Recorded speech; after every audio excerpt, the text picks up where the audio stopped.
Alright, welcome back, and today we're going to be making a simple crankbait, go back to the roots, and try my best to make the best working, action-wise crankbait. And I have some pretty cool paint schemes in mind that we can try out, and we'll see how it goes.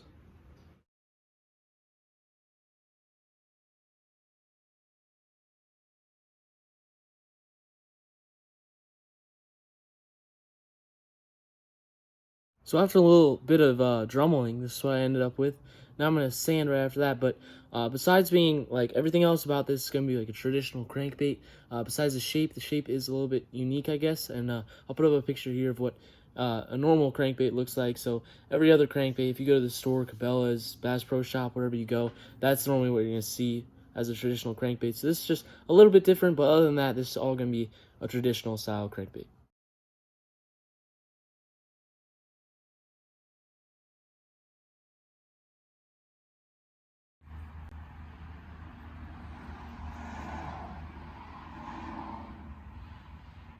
Alright, so now we're going to be adding the hardware, and for that, I'll just be spinning some line ties and hook hangers for this lure. And I like the shape so far. It should be pretty cool. I definitely have a lot more sanding to do, but other than that, it is pretty neat. And I'll put up a picture here of what the paint scheme I want to look like.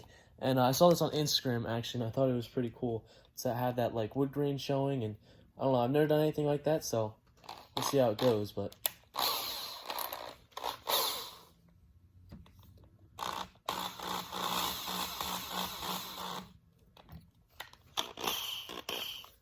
So there's the first one. And so after this, like I mentioned, we're going to be adding the lead pot. And then after that, I'll probably just do some more sanding and get ready for painting. And the thing about this paint scheme is that it's actually different because if I screw up, I can't, like, repaint over it like I did my last lure because you have to see the wood grain. So I would have to sand down over that paint in order to get to the wood grain again. But again, we'll see how it goes, but it should be pretty neat. So I'll catch you guys back up once we're done with the lead pot.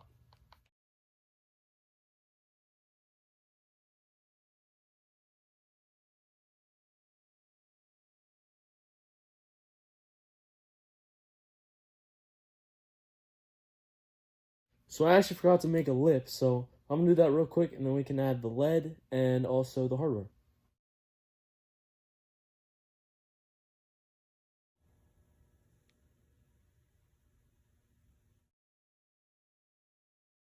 So now it's time for baking soda and super glue, and basically, if you don't know already, this just makes a really durable cover over the lead, which is easily sandable and adds a nice finish at the end. And also, that is a lead pot, if you guys have never seen that either, and that's really handy for adding lead and all kinds of stuff like that to lures. And before I had that, I just used split shots, so if you're at home trying to make a lure like this, you don't need a lead pot.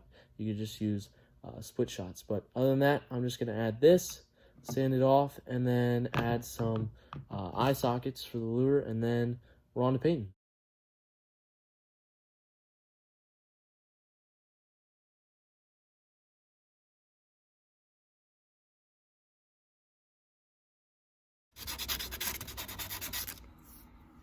There we are. It's looking pretty good, and now that I look at it, it's definitely more of a jerkbait kind of lure instead of a crankbait. This one I made recently, which is more of a traditional crankbait shape, and I talked about this earlier in the video, but it's definitely more of a raindrop shape, and which means basically thicker towards the head and skinnier towards the bottom, like a raindrop. But yeah, it's still looking pretty cool, and I'm really excited to see how it works, and stay tuned because we're going to see how it sinks at the end of the video. But there it is, and we're ready for painting, so I'll catch you guys up once we're ready for that. Alright guys, so I think I found the perfect eyes for this lure and the paint scheme I'm going to be going for. But other than that, I also found these tiny eyes. Like, here's my thumb next to them. So I also want to know, let me know down in the description, in the comments, if you want to see me attempt the world's smallest crankbait. I know other content creators like Marlin Bates have tried this, and it seemed like a fun challenge. So let me know if you want to see that, and I could use these eyes for that. So it should be pretty fun. So now we're on to the next part of the lure. Here it is with the scales, and I think those turned out pretty good. That mesh window screening works really well, and it is a pretty simple paint scheme, so now I just have to add the black to the top and the white to the belly and try not to overspray too much, and then we should be all good. I'm ready for clear coat.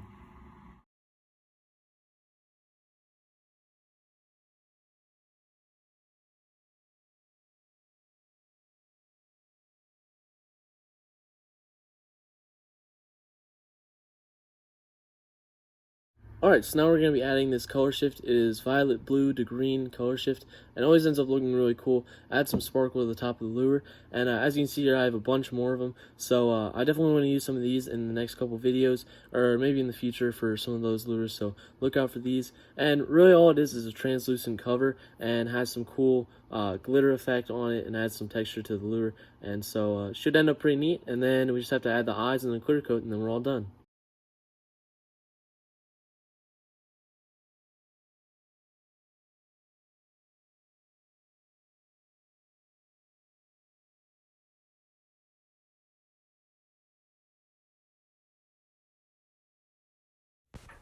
Alright guys, so here's how it ended up moving. It ended up looking pretty cool. It does have kind of an injured fish look, which is really neat, and should be cool for bass fishing, seeing how that affects the fish and the fishing.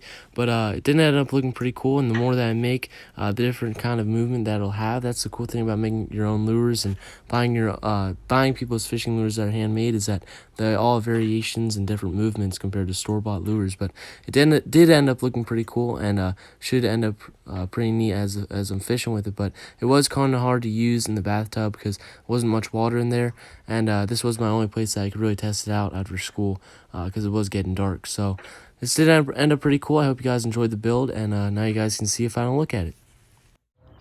Alright guys, here it is. After 3 clear coats, it definitely turned out pretty cool. I like the color shift on top, and I'm really happy with the outcome. So I hope you guys enjoyed the video. Thank you so much for watching, and I'll see you in the next one.